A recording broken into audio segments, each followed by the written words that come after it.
Hello, and welcome to your Niagara Frontier Radio Reading Services Rochester Area Podcast.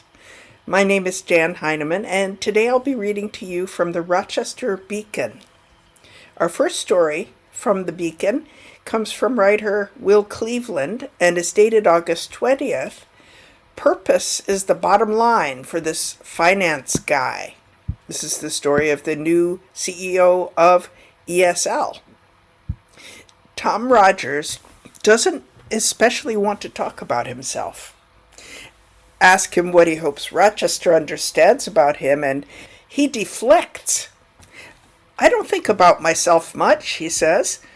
Ask him what surprised him most about becoming CEO of ESL Federal Credit Union, and the answer isn't about strategy or the balance sheet. It's about his calendar suddenly filling up with people who want a piece of his time.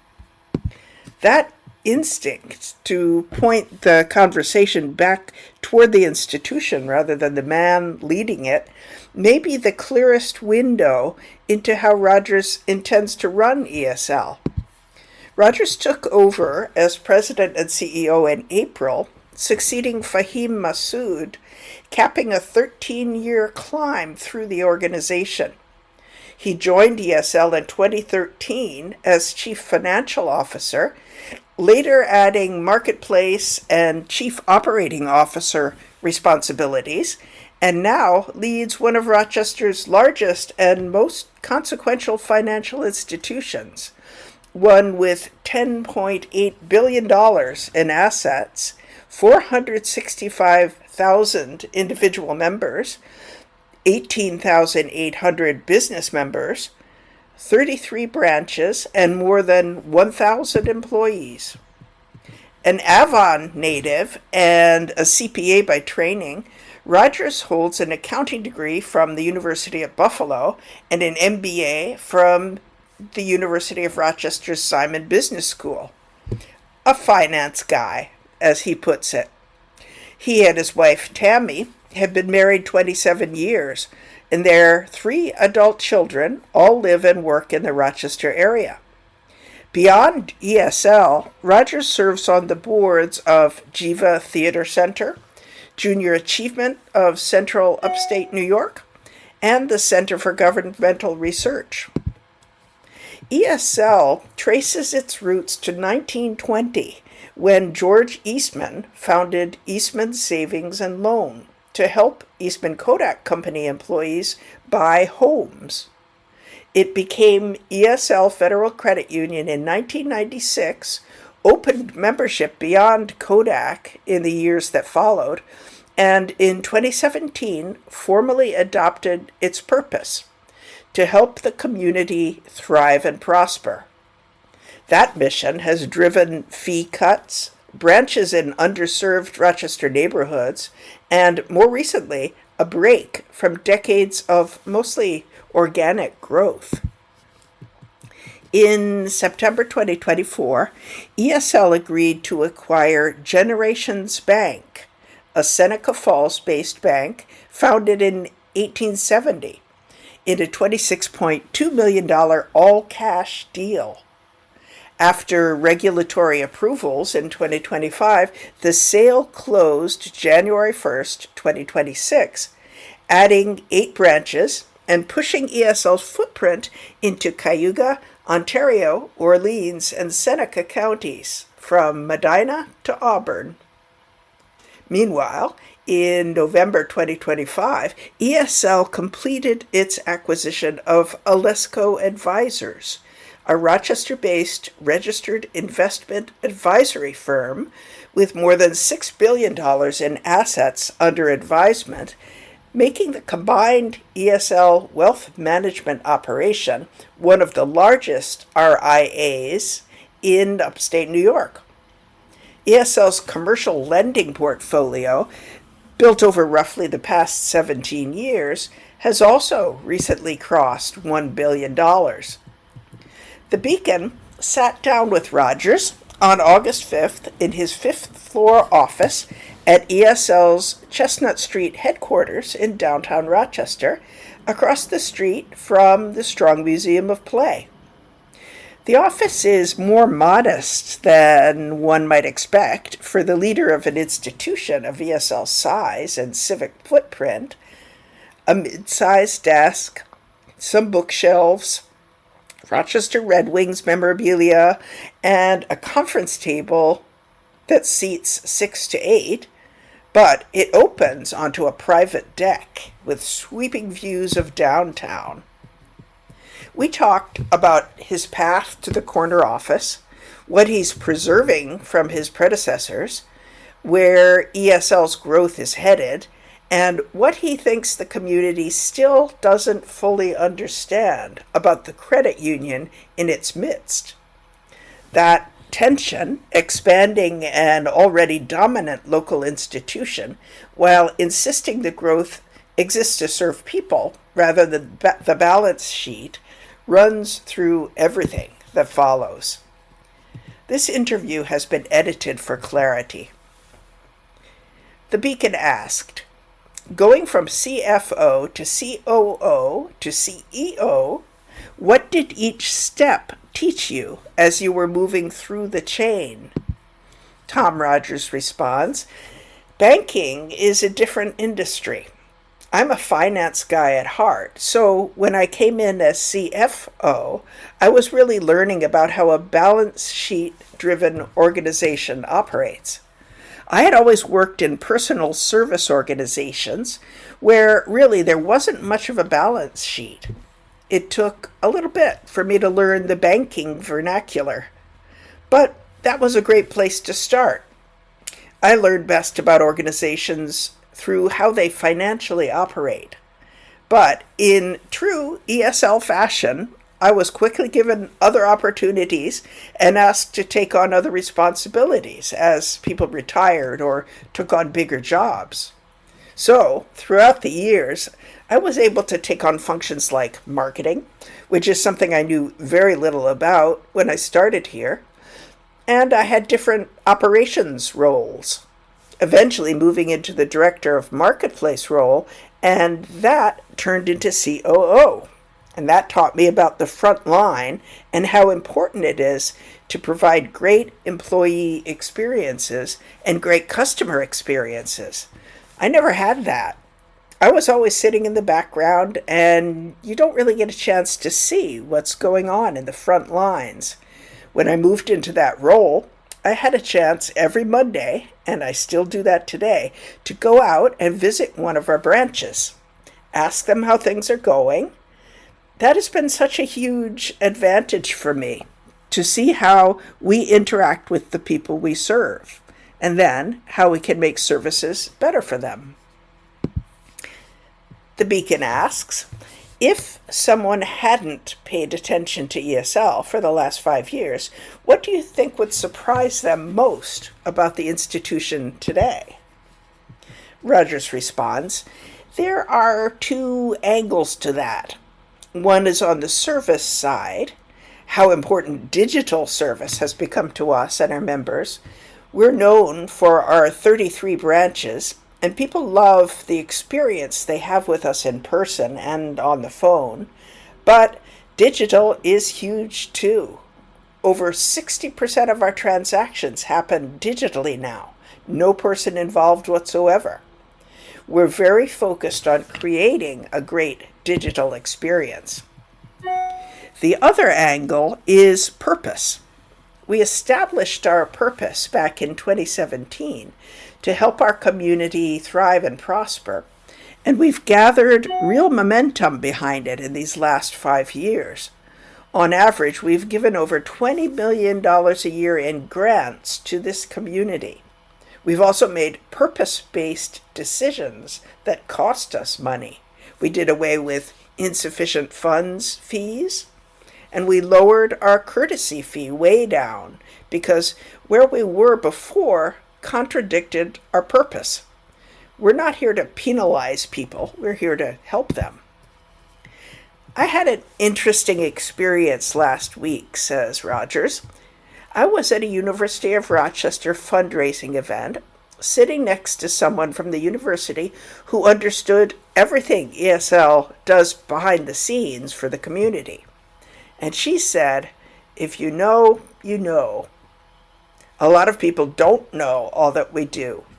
We're okay with that. We just want to make sure we're doing the right things along the way. The Beacon asks, community investment became a defining part of Fahim Massoud's tenure. How important is it to preserve that? Rogers responds, building new branches is a great example of living our purpose.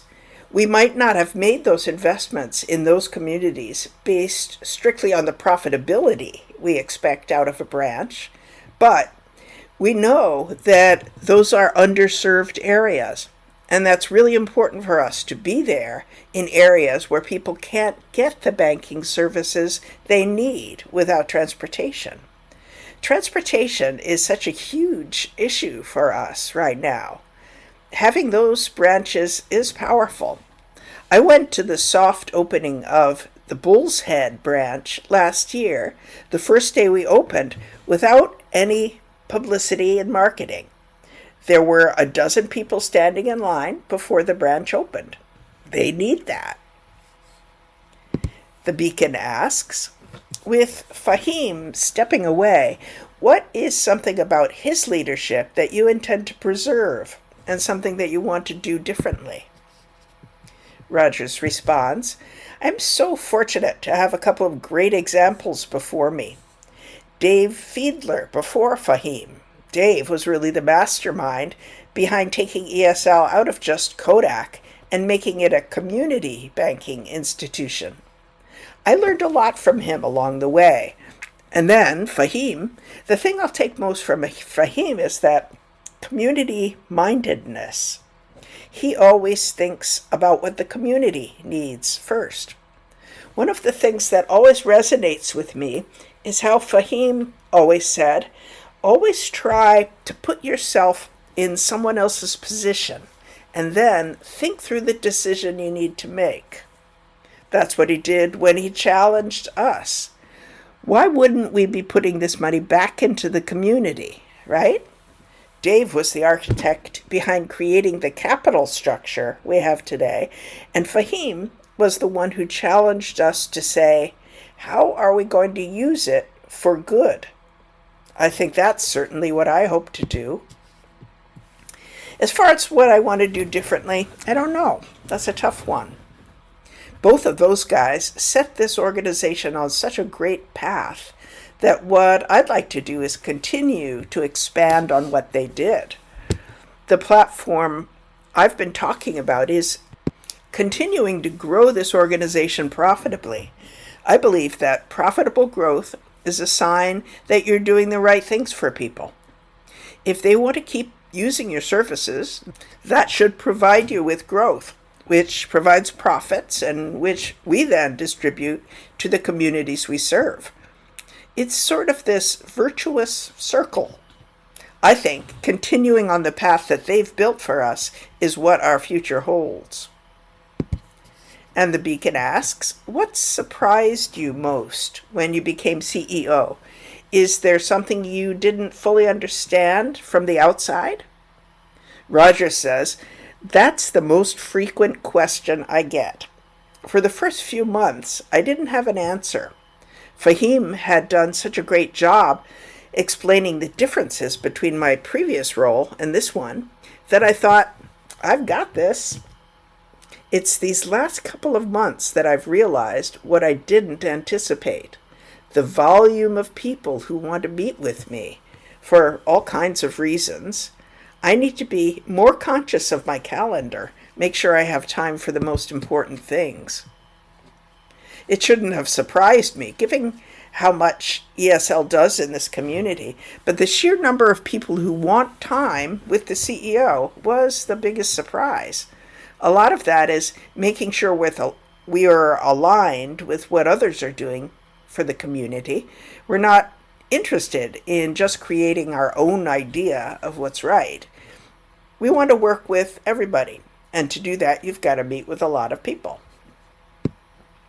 And the Beacon asks, for much of ESL's history, the growth has been primarily organic, but over the past few years, we've seen it change, particularly through some of the acquisitions. So, why do you think it's the right time to take that path and to grow? Rogers responds, essentially, we saw opportunities to serve more people. With the Generations Bank acquisition, their geographic footprint was such a natural fit with us. We had people asking, why don't we put a branch in Medina on the west side? We were already in Brockport and Spencerport. And on the east side, we had a branch in Victor, and our first branch there was in Farmington. It goes all the way to Auburn. These are also underserved communities. As much as the city is underserved, so are some of the smaller towns. What's missing isn't bank branches, it's the commitment to invest and provide capital. That's what made this opportunity so exciting. Jumping ahead in the interview, a few more questions from the Beacon to Tom Rogers. The Beacon asks, credit unions don't have outside shareholders demanding growth. So when ESL is getting bigger, who is that growth ultimately designed to benefit? Rogers responds, our growth is meant to benefit the people we serve. We run our organization as a cooperative, and one of the cooperative principles is returning the profits to those who helped you earn them. We do that through our dividends. This past year, we paid out a $30 million dividend in honor of our 30th year as a credit union. But that's one of the ways we do it. The other way is through our philanthropic giving. Again, more than $20 million on average per year over the last 5 years. Finally, we make these purpose-based decisions. Lowering our fees, offering full-time employment to anyone who wants to be employed full-time. We have a new first-time homebuyer grant where we will give somebody $21,000 on top of other grants they might have to become a first-time homebuyer. We believe home ownership is an important component to building generational wealth transfer. And finally, the Beacon asks, what do you hope Rochester understands about you after this conversation? Rogers responds, I don't think of myself much, but I hope Rochester understands that it is my intention to continue the great work my predecessors started. This organization is so strong from a people standpoint, from a capital standpoint, and from an earnings standpoint. So, to continue working to make sure those resources are allocated back to the community in the right way. That's really my goal. This story from the Rochester Beacon comes from writer Will Cleveland, and you're listening to readings from the Rochester Beacon on your Niagara Frontier radio reading service. Our next story from the Rochester Beacon comes from writer Jacob Schermerhorn and is dated August 20th. RPD contracts with city schools renewed. The Rochester City School District this week approved 2 contracts with the Rochester Police Department. One for officers to be posted at high school campus parking lots during arrival and dismissal times, and the other at special events, such as sporting matches. The contract renewals, which failed to pass at a July board meeting in 3 to 4 votes, were approved this time, with several board commissioners switching their votes. During the meetings this week and last month, commissioners spoke about the need to balance public safety, over-policing, costs, and efficiency with these efforts. The contract for police presence at certain high schools during arrival and dismissal passed in a 4-3 vote. However, the contract is only for 6 months. from September 8th to March 8th instead of the entire year. This was a change Commissioner Heather Feynman requested at the July meeting. This week, she joined Board President Camille Simmons, Vice President Amy Malloy, and Commissioner Kareem Ba McCullough in voting to approve the contract. Commissioners Isaiah Santiago, Beatrice LeBron Harris, and Jacqueline Griffin voted no. RCSD Superintendent Eric Rosser explained the timing change. We do feel that within a 6-month span, we will be able to bring multiple additional public safety options to the options that were already presented at last week's board meeting. He mentioned there is a contract provision that allows the district to extend it if circumstances change. Rosser said he intends to give the board plenty of deliberation time in such a scenario, however. The superintendent reiterated that RPD has no jurisdiction within schools and will respond to events only when called on by building administration. The cost of the contract for officers at arrival and dismissal times is $521,280, based on the RPD overtime pay scale. The contract for sporting events remains the same as before. It will cost $100,000 and covers the period from September 1st, 2026 to June 26th, 2027, the final day of the school year. This contract passed in a 5-2 vote, with both Feynman and Santiago switching from their votes in the July meeting. Santiago had made that intention clear before the August meeting, saying sporting events include more than just the school community, making extra help necessary. Based on board input, Rosser said he's dedicated to providing alternative public safety options in the coming months. These will likely be establishing or expanding relationships with community-based organizations, such as Pathways to Peace and 585 SNUG. Other commissioners also mentioned the role played by school safety officers and their requests for support. The unarmed school safety officers in 2021 replaced armed RPD officers, known as School Resource Officers, or SROs, who were present in city schools for more than 2 decades.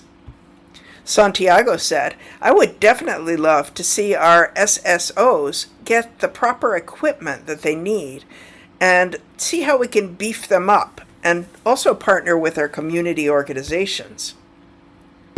This story from the Rochester Beacon comes from contributing writer Jacob Schermerhorn, and you've been listening to readings from the Rochester Beacon on your Niagara Frontier radio reading service.